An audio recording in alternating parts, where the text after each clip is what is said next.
Selamat pagi pemirsa TVR 09. Apa kabar Anda di hari ini? Dan berjumpa lagi dalam program TVR 09 bersama saya Elisa Purba dan juga ada rekan saya. Tentu saja bersama saya Anggun Aktarini dan dalam 30 menit ke depan pemirsa kami akan sajikan kepada Anda sejumlah berita nasional khususnya dari sudut pandang DPR RI sebagai referensi Anda dalam memahami dinamika politik, ekonomi, sosial, dan budaya yang ada di Indonesia. Dan pemirsa TVR Parlemen, inilah TVR 09 edisi Selasa 20 September 2022 selengkapnya.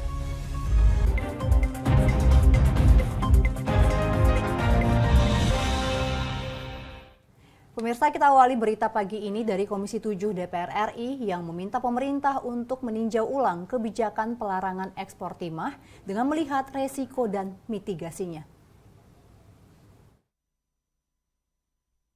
Terkait pelarangan ekspor timah, anggota Komisi 7 DPR RI meminta pemerintah untuk melihat resiko atau mitigasi dari kebijakan tersebut. Sebab berbeda dari nikel maupun bauksit, hilirisasi produksi pertimahan sudah ada di Indonesia sejak lama. Hal tersebut diungkapkan anggota Komisi 7 DPR RI Bambang Patijaya. Saya pikir apa yang terjadi di sektor pertimahan ini berbeda dengan yang terjadi di mineral lainnya seperti apakah itu nikel ataupun bauksit. Yang terjadi dan berjalan di sektor pertimahan ini saya pikir sudah sangat maju, ya, sudah terjadi industrialisasi di situ.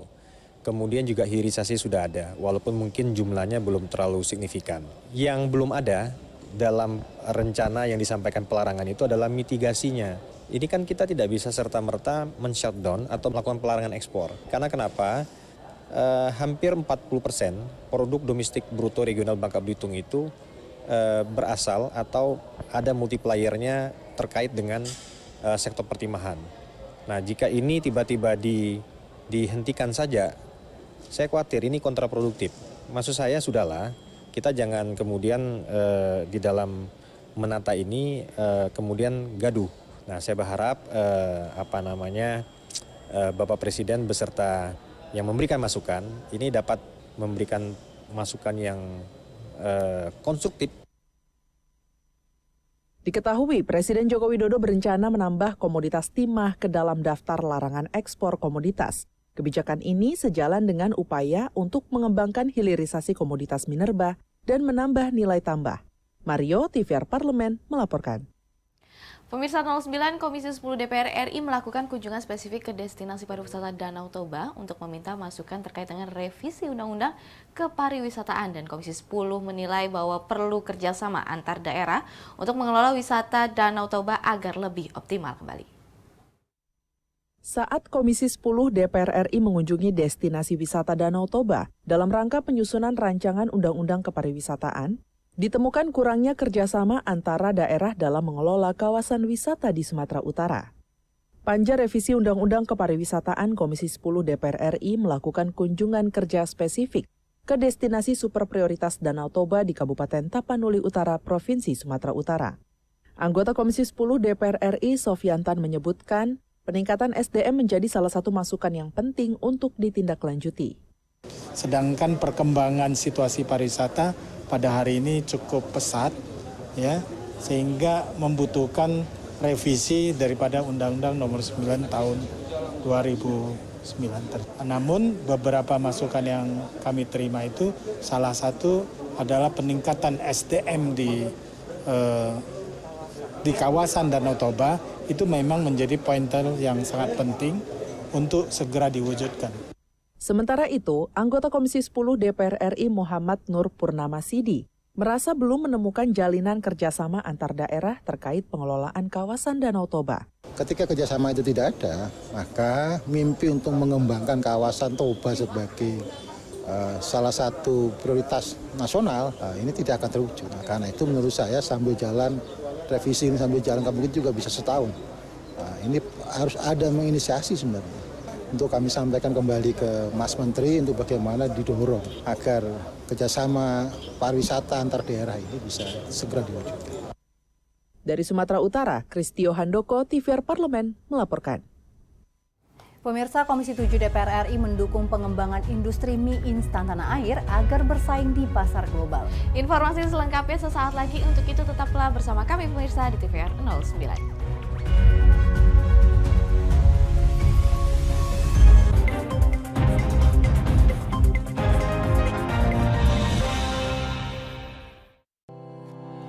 tugas dan fungsi DPR RI sangat penting bagi negeri ini sebagai pengemban amanat rakyat. Namun tidak banyak yang tahu apa saja fungsi dan tugas dari DPR. DPR mempunyai 3 fungsi pokok, yaitu legislasi, anggaran, dan pengawasan. Ketiga fungsi tersebut harus dilaksanakan dalam kerangka fungsi representasi yang mengedepankan kepentingan rakyat berdasarkan aspirasi masyarakat dan untuk kesejahteraan rakyat. Dari fungsi legislasi, DPR RI mempunyai tugas dan wewenang untuk menyusun dan menetapkan program legislasi nasional bersama dengan pemerintah, menyusun dan membahas rancangan undang-undang, menerima rancangan undang-undang dari DPD, membahas rancangan undang-undang yang diusulkan oleh Presiden ataupun DPD, menetapkan undang-undang bersama dengan Presiden, menyetujui atau tidak menyetujui peraturan pemerintah pengganti undang-undang yang diajukan Presiden untuk ditetapkan menjadi undang-undang. Sementara, fungsi anggaran membahas dan memberikan persetujuan atau tidak memberikan persetujuan terhadap rancangan undang-undang tentang APBN yang diajukan Presiden, memperhatikan pertimbangan DPD atas rancangan undang-undang tentang APBN dan rancangan undang-undang terkait pajak, pendidikan, dan agama, menindaklanjuti hasil pemeriksaan atas pengelolaan dan tanggung jawab keuangan negara yang disampaikan oleh BPK, memberikan persetujuan terhadap pemindahantanganan aset negara maupun terhadap perjanjian yang berdampak luas bagi kehidupan rakyat yang terkait dengan beban keuangan negara.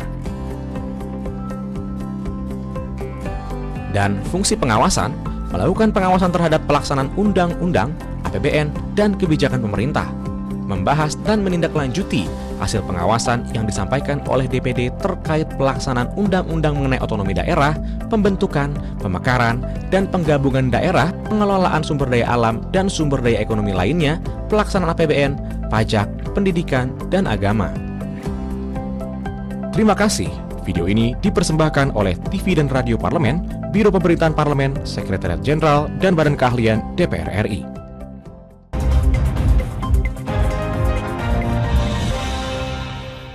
Terima kasih pemirsa, masih di TVR 09. Pemirsa, Komisi 7 DPR RI mendukung pengembangan industri mie instan tanah air. Selain inovasi pengembangan, juga harus mempertimbangkan aspek kesehatan agar produk dapat bersaing di pasar global.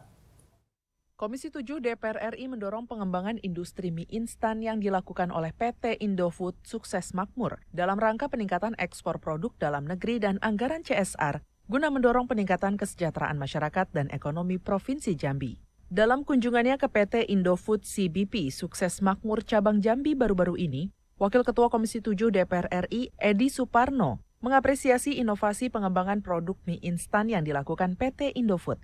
Manajemen PT Indofood Sukses Makmur harus memastikan aspek inovasi produk dan kesehatan agar mampu bersaing di pasar global. Berkontribusi kepada kesejahteraan masyarakat. Ditambah lagi kita juga mendapatkan gambaran pemaparan tentang kegiatan Indofood yang sudah berekspansi ke luar negeri, dan ini merupakan hal yang kita apresiasi juga karena tidak gampang untuk perusahaan Indonesia menembus pasar ekspor dan mendapatkan pangsa yang signifikan di pasar ekspor. Nah, ini yang kita hargai juga. Sementara itu, anggota Komisi 7 DPR RI Bambang Patijaya mendorong agar nilai ekspor yang dilakukan PT Indofood lebih besar daripada nilai impor bahan baku gandum. Nah, tadi disampaikan bagaimana bentuk kemitraan daripada Indofood di dalam ruang gerak ekonomi kerakyatan. Jadi bermitra dengan petani cabai, dengan gula aren, bawang, dan sebagainya. Dan saya pikir ini kan memberikan hal yang positif, multiplier ekonomi, kemitraan, dan sebagainya. Komisi 7 DPR RI juga mendesak Kementerian Perindustrian melakukan monitoring untuk program pengembangan industri mie instan. Dari Provinsi Jambi, Hilman Hidayat, TVR Parlemen melaporkan. Badan Legislasi DPR RI melakukan pembahasan rancangan undang-undang tentang larangan minuman beralkohol dengan menekankan prinsip kehati-hatian dalam menyusunnya, dan di sini juga agar tidak menguntungkan atau juga merugikan pihak-pihak tertentu dan juga menjaga kepentingan umum. Balik DPR RI menekankan prinsip kehati-hatian dalam pembahasan rancangan undang-undang larangan minuman beralkohol agar hasilnya menguntungkan semua pihak. Badan Legislasi DPR RI mengadakan RDPU bersama dengan PT Asti Dama Adimukti dalam rangka pembahasan penyusunan rancangan undang-undang tentang larangan minuman beralkohol. Anggota Badan Legislasi DPR RI, Luluk Nurhamidah, mengatakan, perlu adanya klarifikasi terhadap jenis minuman beralkohol, terutama yang berkaitan dengan tradisi kearifan lokal. Kali ini kan kita mengundang dari pihak yang produsen. Nah, kita punya gambaran yang relatif lebih baik ya, karena ada perspektif misalnya soal kearifan lokal. Nah, kearifan lokal ini kan harus diterjemahkan segamblang mungkin di dalam RUU ini, apa yang dimaksudkan dengan kearifan lokal. Karena memang ternyata praktek-praktek di masyarakat itu ada banyak sekali yang terkait dengan minuman beralkohol, dari mulai yang disebut oplosan, dari yang kemudian pabrikan yang skalanya rumah tangga atau UMKM. Pada pembahasan rancangan undang-undang larangan minuman beralkohol, Balik DPR RI masih dalam tahap menerima masukan dari berbagai stakeholder, baik dari produsen, kelompok keagamaan, hingga kelompok adat.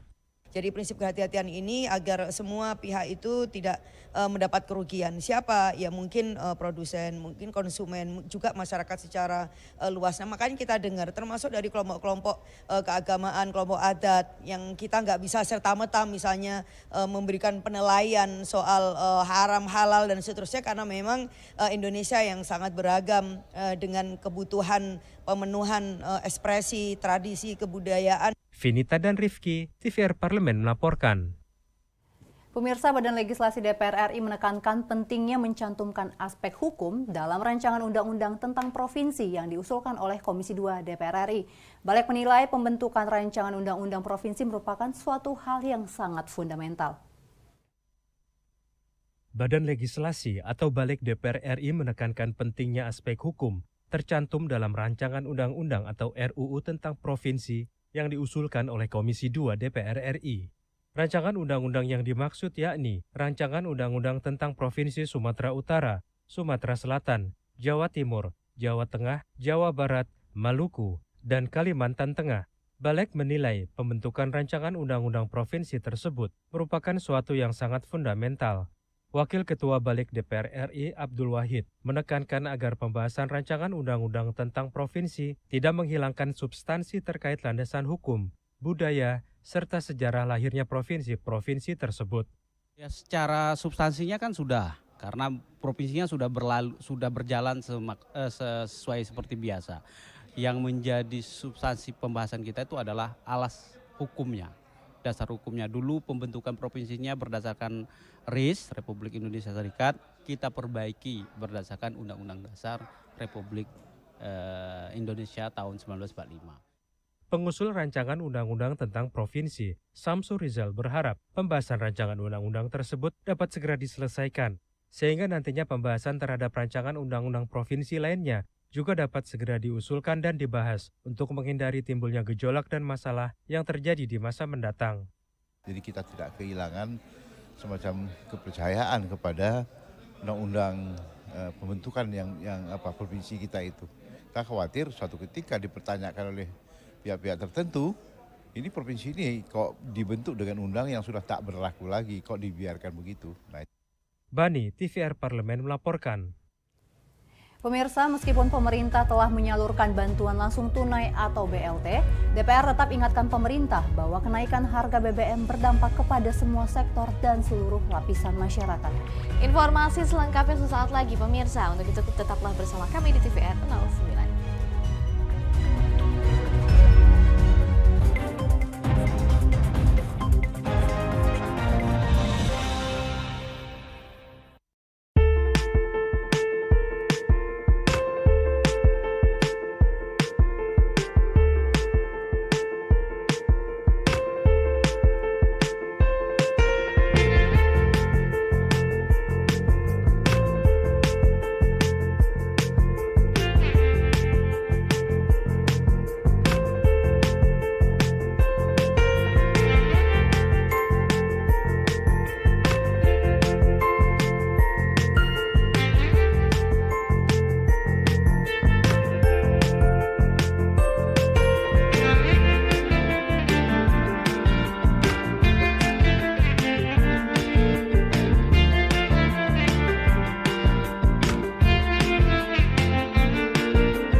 Pemirsa, kembali di TVR 09. Setelah pemerintah resmi mengumumkan kenaikan harga BBM jenis solar, Pertalite dan Pertamax, masyarakat ekonomi menengah ke bawah menjadi kelompok yang paling rentan terkena dampak. Dan semua lini terpengaruh atas kenaikan harga BBM ini, seperti harga kebutuhan sehari-hari, naiknya tarif angkutan umum, tarif bus akap, ASDP, dan juga angkutan online. Nah pemirsa, berikut ini laporan mendalam yang telah dirangkum oleh tim redaksi TVR Parlemen dalam segmen Editorial Parlemen.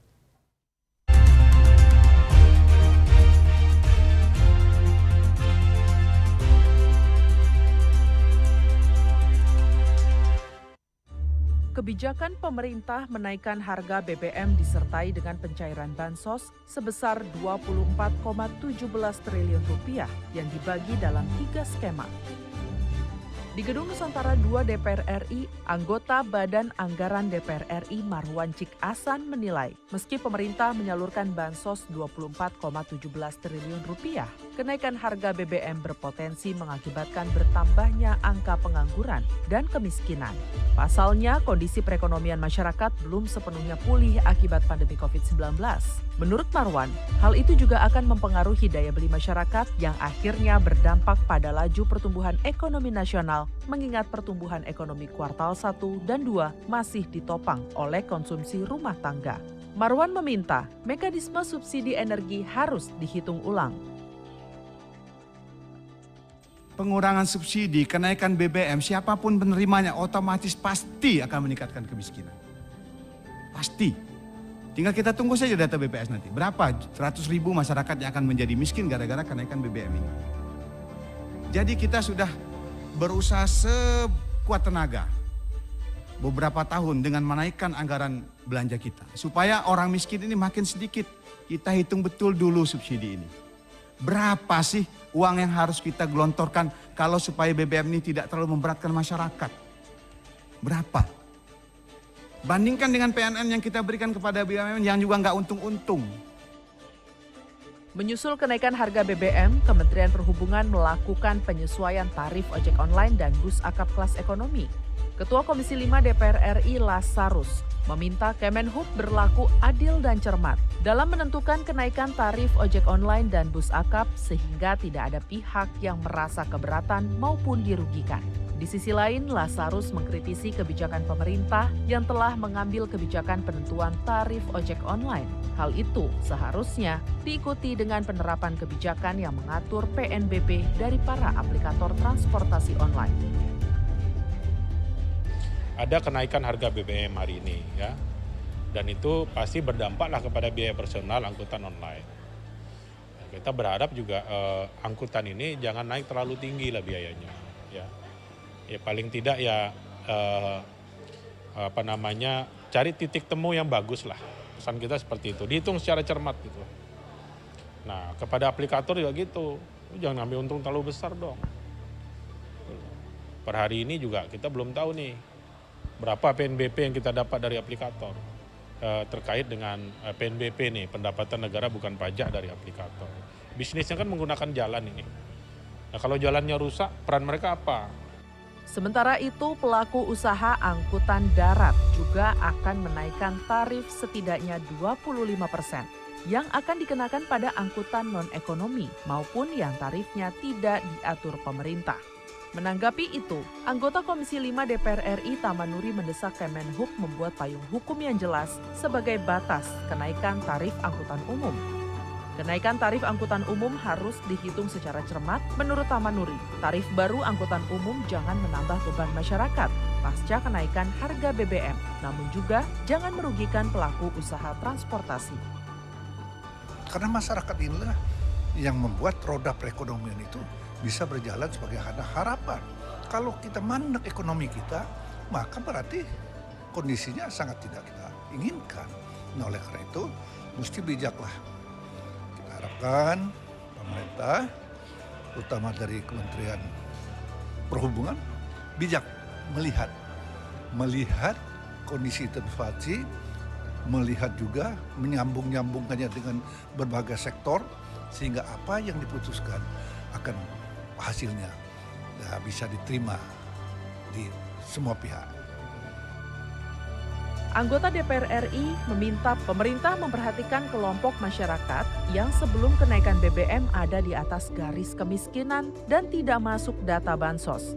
Kebijakan penyesuaian tarif angkutan umum, taksi, dan kendaraan online selain harus seksama, juga harus diikuti pengawasan ketat agar penyesuaian tarif jasa transportasi tidak berlebihan.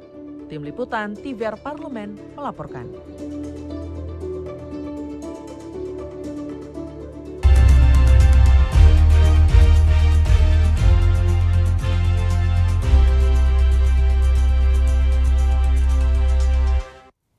Dan pemirsa, bagi Anda pecinta barang branded namun enggan untuk merogoh kocek dalam-dalam, thrifting adalah solusinya. Apa sih thrifting itu pemirsa, dan informasinya akan kami hadirkan sesaat lagi. Untuk itu jangan kemana-mana, tetaplah bersama kami di TVR 09.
DPR RI memiliki fungsi diplomasi dalam menjalankan politik luar negeri sesuai dengan pasal 116 Undang-Undang MD3. Kontribusi aktif BKSAP DPR RI memainkan peranan penting dalam memenangkan persaingan global melalui IPU, IPA, IPPF, IPA, dan PUIK.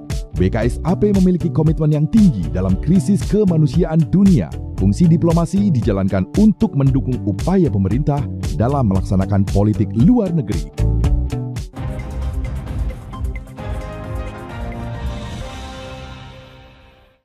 Pembahasan tentang thrifting dan di TVR 09. Pemirsa, tren thrifting kini semakin populer dan menyasar hampir ke seluruh kalangan usia. Nah, untuk yang belum tahu nih, thrifting adalah tren membeli pakaian bekas yang masih layak pakai. Dan jika Anda beruntung, pemirsa bisa mendapat barang branded dengan harga yang miring. Nah, soal harga ini, pemirsa dan Elisa, bahwa di sini tidak perlu lagi ada kekhawatiran barang-barang thrifting tentu saja lebih murah. Jadi pemirsa masih bisa tampil modis dengan harga yang ekonomis. Dan berikut liputan lengkap mengenai thrifting dalam segmen Intips, informasi dan tips berikut ini.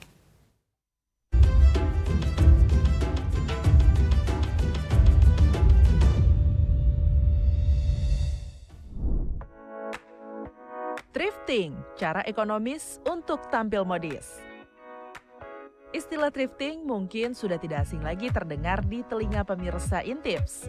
Apalagi fenomena thrifting ini banyak menjadi pembahasan di media sosial dan digandrungi oleh kaula muda. Namun, apa sih sebenarnya arti dari thrifting? Secara terminologi, thrifting mengacu pada aktivitas membeli barang bekas. Secara bahasa diambil dari kata thrifty yang berarti cara menggunakan uang dan barang lainnya secara baik dan efisien.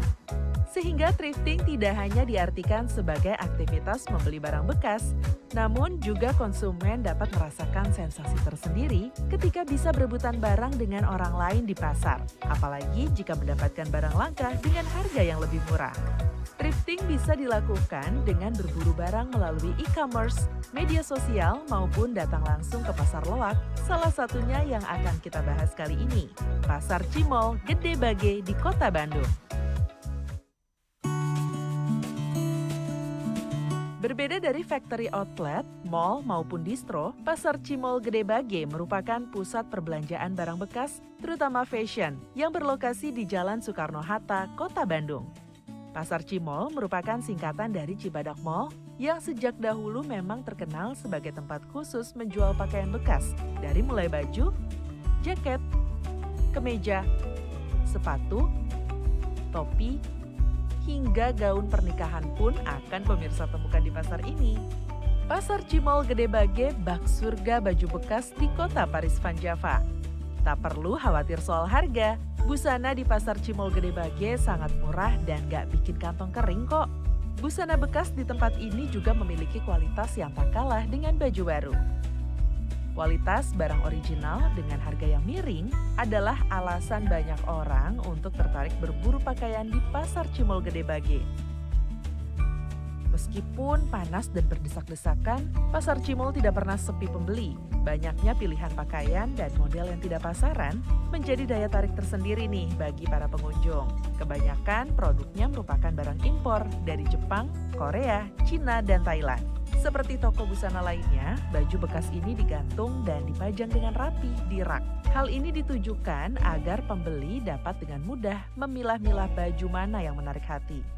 Kemudian tinggal dicocokkan dengan ukuran badan, diperiksa dengan teliti jika ada kancing baju yang lepas, noda-noda di baju, melihat kecerahan warna dengan memastikan tidak ada bagian pakaian yang sobek. Berburu baju bekas di pasar loak seperti ini yang terpenting adalah teliti. Jika ingin berbelanja di Pasar Cimol, pastikan pemirsa memilih pakaian dengan jeli dan jangan ragu untuk menawar ya. Biasanya nih, pedagang di Pasar Cimol selalu memberikan kesempatan pembelinya untuk menawar loh. Mulai dari sweater seharga Rp20.000 hingga 3 potong kemeja dengan harga Rp100.000 saja. Jadi nggak heran kan kalau Pasar Cimol digandrungi oleh kaum milenial, yang juga loh orang dari luar kota yang sengaja pergi ke Bandung demi berbelanja di Pasar Cimol. Jaket denim menjadi busana yang tak lekang oleh waktu. Dari dulu hingga sekarang, jaket jeans masih menjadi primadona untuk dipadu-padankan dengan busana lain. Tak hanya jaket denim, ada juga jaket berbahan tebal, jaket kulit, parasut, hingga mantel bisa ditemukan. Modelnya pun sangat variatif, sehingga bisa menambah gaya penampilan. Mulai dari gaya vintage, retro, monokrom, atau playful dengan warna-warni yang cerah ceria. Jaket menjadi salah satu fashion yang cukup sering dicari di pasar ini. Membeli baju bekas atau thrifting juga menjadi sebuah gaya hidup bagi sebagian orang. Daripada membeli baru, beberapa orang lebih memilih mencari busana bekas. Selain mengurangi limbah busana, thrifting juga bisa meminimalisir pengeluaran untuk tetap tampil modis dengan harga yang ekonomis. Gimana pemirsa? Tertarik untuk berburu baju bekas di pasar ini? Kalau mau berkunjung, pasar ini buka dari jam 8 sampai jam 6 sore ya. Jangan lupa untuk mampir.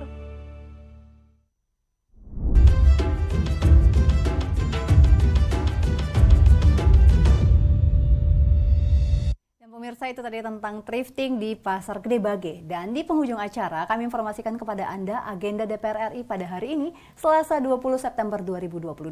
Pada pukul 9.30 pagi ini pemirsa ada agenda rapat paripurna DPR RI yang kelima, masa persidangan 1 tahun sidang 2022 hingga 2023 dengan beberapa agenda yang salah satunya adalah pengambilan keputusan atas rancangan undang-undang perlindungan data pribadi. Lalu pemirsa, di siang hari pada pukul 13 waktu Indonesia Barat, Komisi 2 DPR RI akan menggelar rapat kerja dengan Menpan RB. Juga ada Komisi 11 DPR RI yang mengagendakan pengambilan keputusan fit and proper test calon anggota BPK RI periode 2022-2027.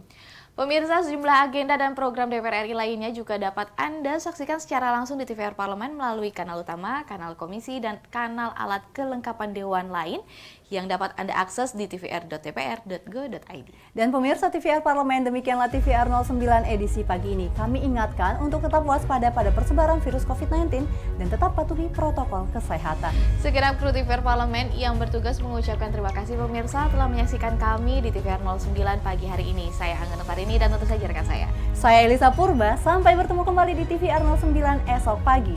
TVR Parlemen, Referensi Indonesia.